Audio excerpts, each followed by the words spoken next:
কেমন যাবে কুম্ভ রাশির মে মাসটা, বা অ্যাকোয়ারিয়াসদের কেমন যাবে মে মাসটা? তো দেখুন, এই টাইম পিরিয়ডটা কিন্তু সত্যি কথা ভাবতে গেলে আপনাদের জন্য খুব একটা প্রেফারেবল না। কারণ রাহু আপনার ফার্স্ট হাউসে বসে অনেক বেশি কনফিউশন আপনাকে দিচ্ছে।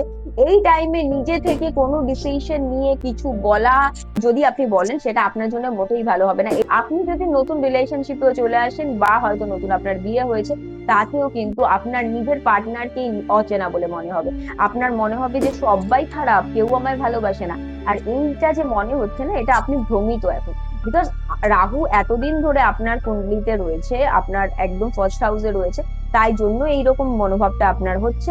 আর রাহু কিন্তু এখনো পর্যন্ত এই বছরটা সারাটা বছর থাকবে।